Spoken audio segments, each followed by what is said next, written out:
This is Including You, the new series from Lead at Any Level.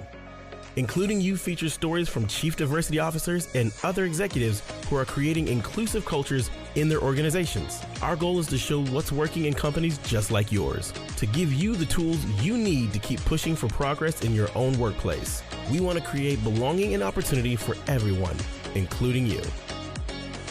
And now here's your host, Amy C. Waninger.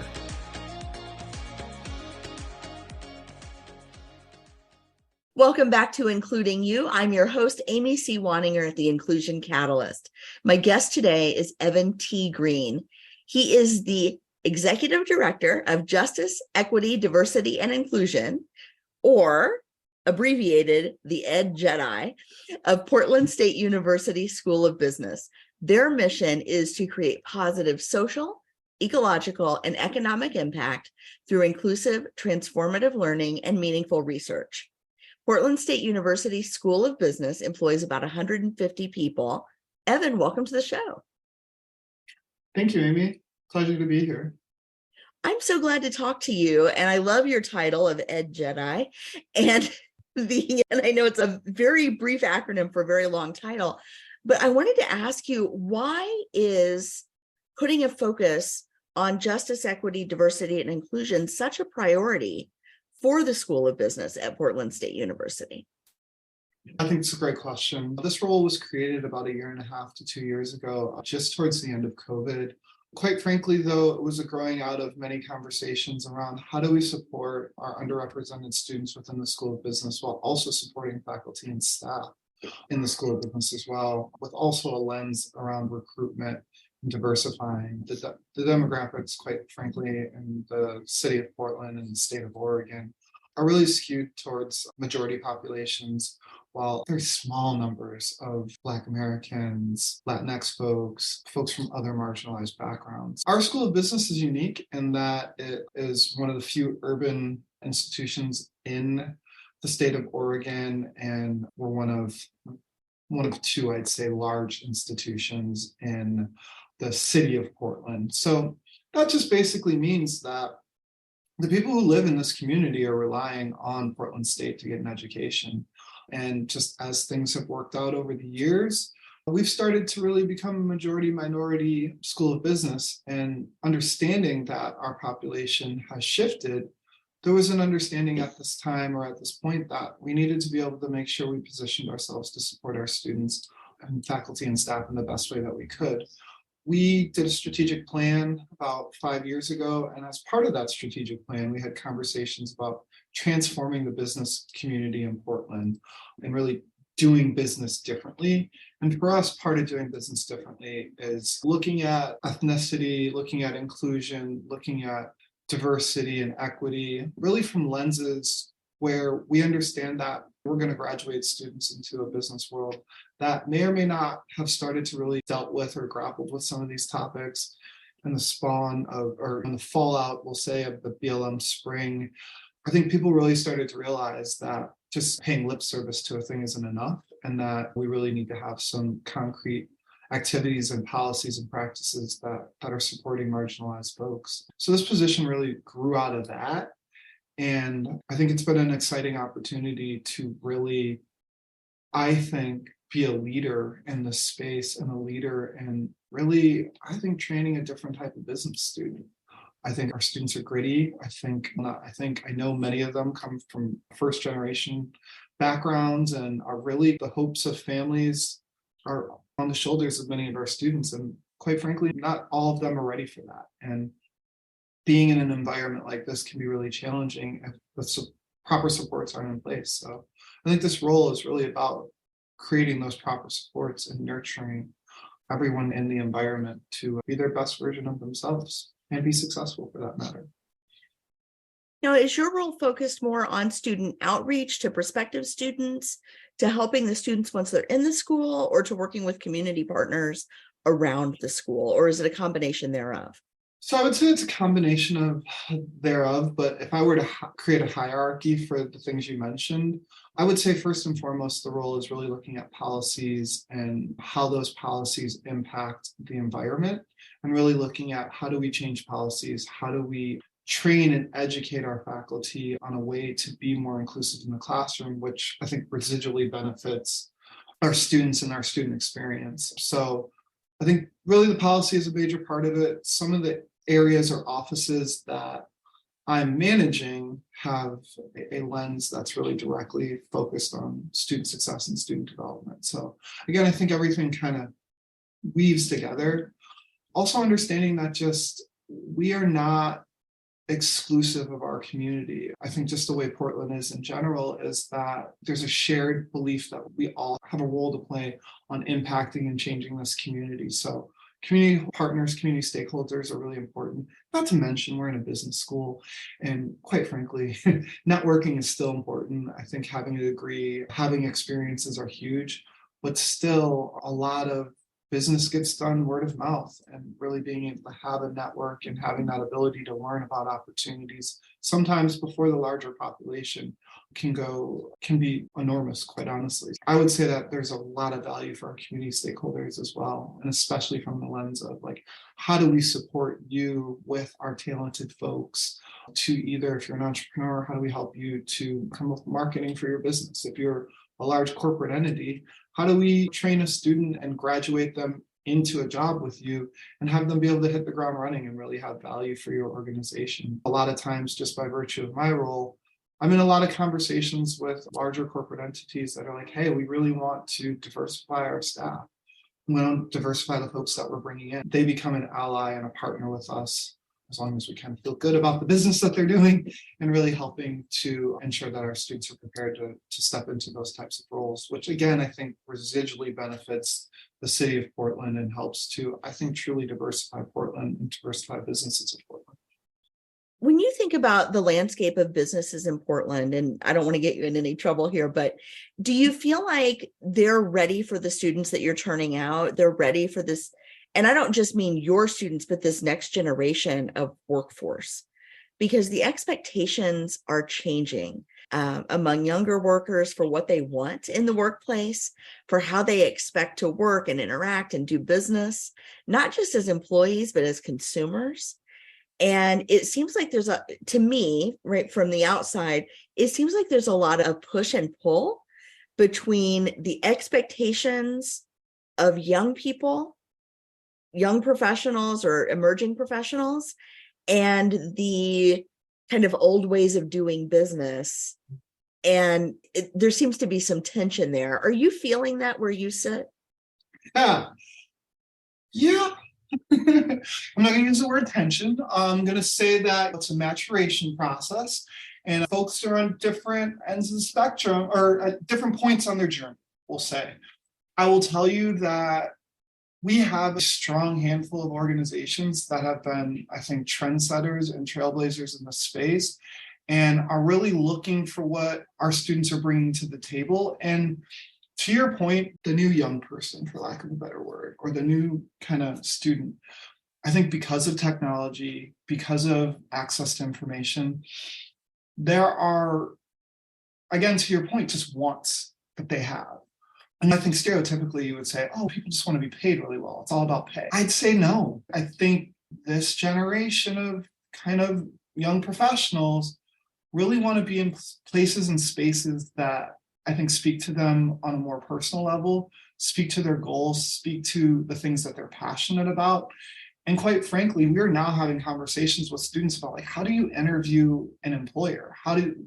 Even in your interview process, how do you ask certain questions to make sure that this is the type of environment you want to work in? I mean, we in Portland, I think it's a progressive space in a lot of ways. We have students that are concerned about, will there be gender neutral bathrooms in your organization? What are your thoughts around that? And quite frankly, the way the business responds could have a significant impact on whether or not that student wants to work there. Our students are becoming more savvy about, especially our marginalized students, am I just a token hire? And am I at a point in my career where I'm okay with being a token hire just so I can get some experience? Or is this a non-negotiable for me that I don't want to be in an environment where I'm tokenized? I don't want to be in an environment where you don't have ERGs that can support me. I don't want to be in an environment where if I'm trans, I can't show up and wear what I think I want to wear without being made fun of, belittled, or singled out. Again, I think people are in different places on the journey. I do think that part of even the conversations I have with an employer, if an employer comes to me and says, hey, we really are looking to diversify, a lot of my questions are like, where are you at now? What are your ideas? Are you just thinking that this is going to be your silver bullet and change things? Or do you have a plan around how you're going to support these students when they get in? If there is no plan, we will respectfully say, it sounds like you have some more work to do. We'd love to be available for you at a point when you've done some of the work, but we just in good faith are not willing to prop you up as an employer to our students if we're not confident that our students are going to be safe and taken care of in that space. Now, clearly, if the student finds the organization on their own and whatever, that's on them. But when you're coming to us and specifically asking for our students, we're trying to do our due diligence to make sure that you're a place that our students feel comfortable in. Because at the end of the day, they're going to come back to me. Be like, you told me to go work for so-and-so. And so, no, I didn't tell you, but I did provide the opportunity. And you're right, they're not there. But what I will say, though, is to let me give an example of something good. So we had some local business folks or CEOs of some creative spaces here that were like, hey, we've been struggling to diversify our employees.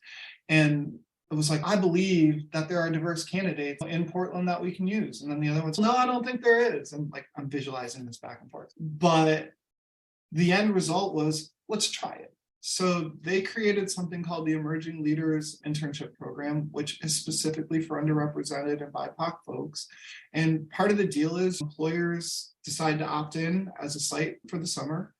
And then there's a whole hiring process and whatnot, and review and interview process. But in the end, students get an opportunity to work for an organization that, quite frankly, is providing space for them to get experience. Whereas a lot of our students, biggest issue with finding a job is you don't really get a chance to get experience because, everyone's, oh, we can't hire you. You don't have enough experience. You don't this, you don't that.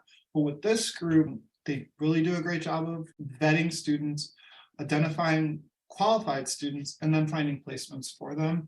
And I think that's really helped to illustrate to the business community in Portland that you have talented folks. You just need to give them a shot and have spaces where they can thrive and excel. And I think the multiplier effect of that has been students really being able to have experience now upon graduation that will allow them to get jobs that they're looking for. You said so much in there that's really important. I just want to call a couple things out because I think what you said is really relevant to employers right now. One of the first things that I picked up on is a lot of employers say we want to recruit more diverse talent, but they aren't paying attention to the diverse talent that's already within their organization. They're not putting the money into retention. And one of the mistakes I see companies making is they think they can out-recruit a bad culture. And it's just not possible. That's like taking all of your money and all of your profits and just putting them in a paper shredder day after day. Because if you can't retain people, don't bring them in.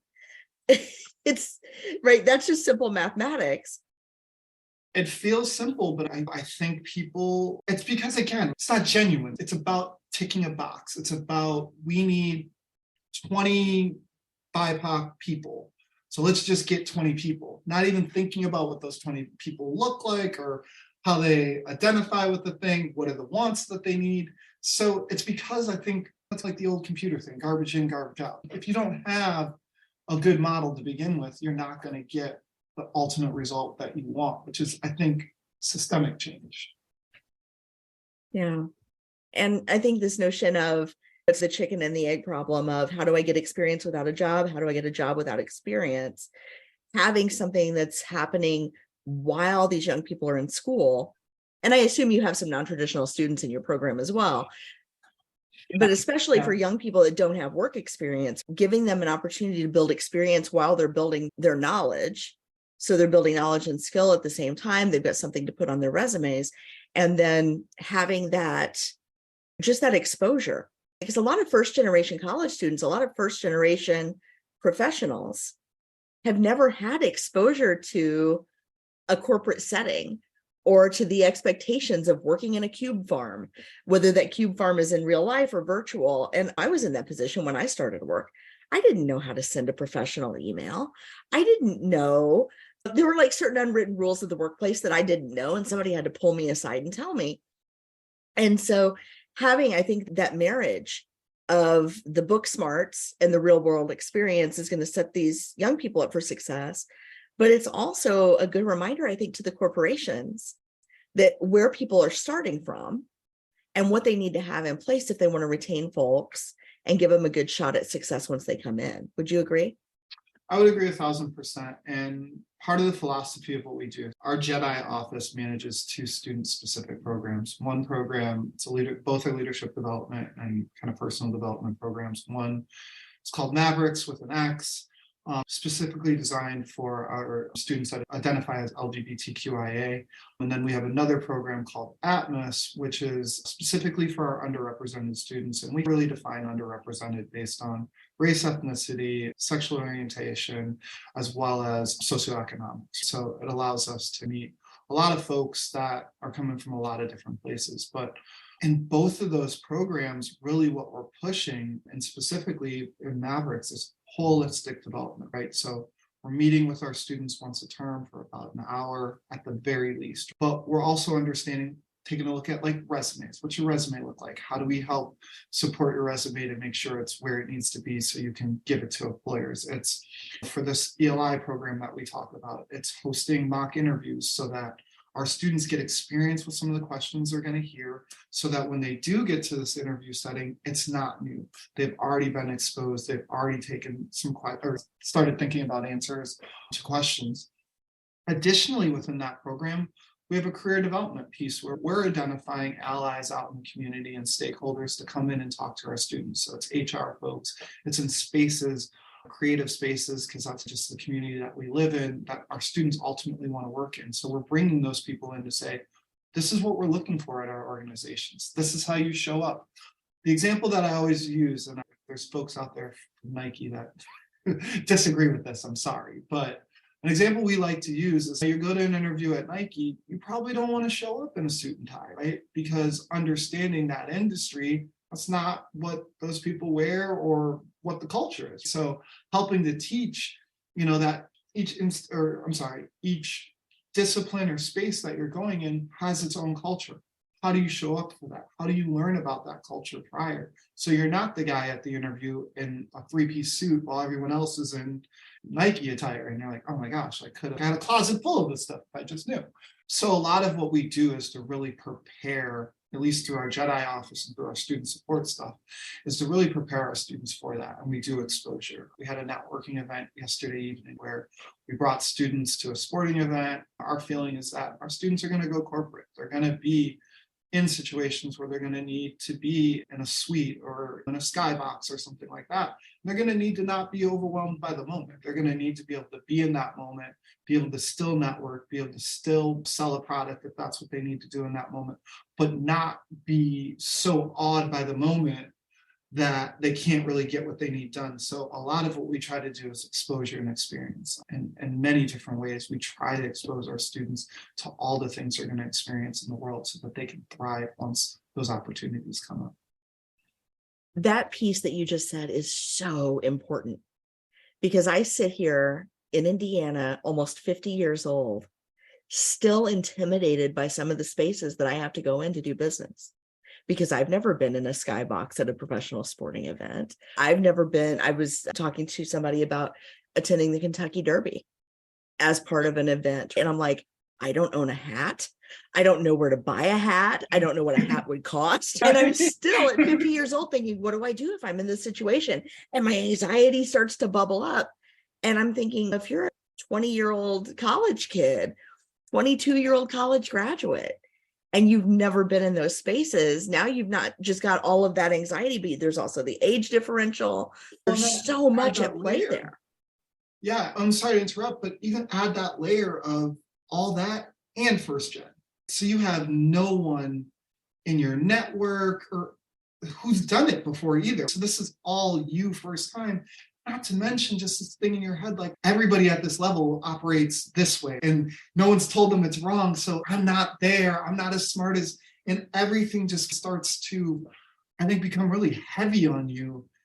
And I think gets in the way of you showing up authentically, which if you did, people would, I think, gravitate to, understand, be like, wow, it's just great to hear from you type of thing. But folks are, that anxiety and the lack of knowing really, I think, gets in people's way. And we try our best through our programmatic efforts, again, specifically with our students, to give them those experiences so that they can ultimately be prepared and be able to step into those moments with a little less anxiety. There's going to be some anxiety, but we just want to help tamper some of that. Yeah, you take one unknown out of the equation, and that makes the rest of the equation easier to solve. But every additional unknown creates more complexity, creates more stress. And this is something that I don't know that a lot of schools are focusing on. And so I think it's important and really unique and exciting that you've got there's some intentionality behind this, because that is a missing component for a lot of people.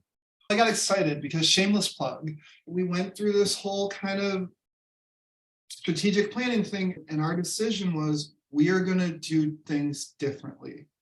We are doing business differently. We are training our students to do business differently. We're looking at our students and accepting that there are universities across this country that have business schools that are amazing and they're buttoned up and all the great things. Our students, you mentioned age before, our students are mostly non-traditional. So our average age of an undergrad student is 26 years old. So our students are coming in with experience. They're coming in with life experience, maybe not work experience all the time, but life experience. Our students may on the surface not look like we live in Portland, so we keep Portland weird, and our students are pink hair and tattoos and piercings and all the things. But that doesn't mean they're not qualified. It doesn't mean they're not smart. It doesn't mean they don't have something to offer.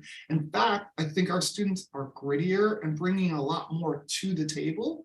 So it's us starting, we had to make this commitment, was to really celebrate who our students are, as opposed to trying to make our students into something they're not, to fit this mold or to fit some kind of image of what a business student is supposed to be. But to your earlier question, the world's changing. You know what I mean? Skills and the needs for skills have changed. The way you get those skills have changed. I'm out here on the West Coast. The way you show up for work has changed to some degree. So it's us really, I think, leaning into that and really training our students to be the best they can be. Because again, if you come in looking a certain way, folks are going to think a certain thing. So we want to make sure our students are so great that regardless of what the appearance is or what someone's reading, that they can see that our students are just different, and that you need one of our students around your boardroom table, around your meeting table, because our students are going to be the ones that are going to raise their hand and be like, hey, what about this group that's not in the room? Or what have we thought about doing it this way? Have we ever tried it in a slightly different way? So I think we're training and building creators that I think, when given the space, can change the world or even change the culture of the spaces that they're in. I think the companies that hire these folks are going to be lucky to have them. And I think they're going to see long-term a competitive advantage, because they're going to see representation inside their corporations that matches the needs and the experiences and the values of the customer bases that are changing outside their corporations. Agreed. And that's where so much of this comes into play, that companies really need to understand what's in the mindsets of the people outside their four walls and how do they make those connections. And that's a lot easier to do when you have that representation inside. I agree. And part of this is students, but part of it's faculty. It's how do we support our faculty and staff to make some of those changes too? Because they're coming from kind of old guard corporate spaces. Like, how do we help them even understand concepts of diversity, conversations about pronouns, things like that? Like, how do we infuse that with them so that they can then teach and pass that on? A big push that we're looking at is, right, I always use the example of accounting. People think accounting is just numbers, and there's no race or ethnicity or inclusion aspect to accounting. A lot of times there are. I know you might be only dealing with an algorithm or a bot. Whoever decided to think about voice technology, for example, is, oh, it's voice, it's a robot, it'll be fine. But forgot, the way people of color sometimes enunciate compared to the way women and how their voices kind of range. If you don't create a system that's taking that into account in the beginning, you get garbage on the back end. So it's helping our faculty understand, again, like, you have a chance to really infuse some of this stuff early on. Be more intentional about finding cases that have a lens that talk about diversity. Bring things into the classroom. If maybe your coursework doesn't look like it lends to it, maybe bring in a speaker or an adjunct or someone into the classroom to support, again, because we're dealing with first-gen folks. We're dealing with people from marginalized backgrounds who, in some cases, have not seen people standing up in the classroom that look like them, right? Or come from backgrounds that they come from. So it's helping the faculty understand that there's an opportunity there as well to help support and train and develop your students. Evan, I have to say, I am so excited about the work that you're doing. I'm excited for your students, and I'm excited for the business community in Portland that is going to benefit from this for generations to come. Thank you so much for sharing your expertise and your experience and all of the amazing things you're doing at the Portland State University School of Business. Thank you. Thank you so much for taking the time. I really appreciate it. And yeah, we're trying our best. It's a journey and we'll get there eventually, but really trying to get some small wins along the way and make change as we can. If you've enjoyed this episode, follow Lead at Any Level on LinkedIn and YouTube. Then join us for Including You video simulcast every Thursday at noon Eastern. Including You can also be enjoyed each week as part of the Living Corporate audio podcast series, available on all major podcast platforms. Learn more at living-corporate.com. Including You is brought to you in part by Lead at Any Level, a boutique training and consulting firm improving employee engagement and retention for companies that promote from within. Lead at Any Level. Leaders can be anywhere and should be everywhere. Learn more at leadatanylevel.com. Lead at Any Level and its logo are registered trademarks of Lead at Any Level LLC. The views and opinions of guests on our show do not necessarily reflect the positions of Lead at Any Level, Living Corporate, or the sponsors of Including You.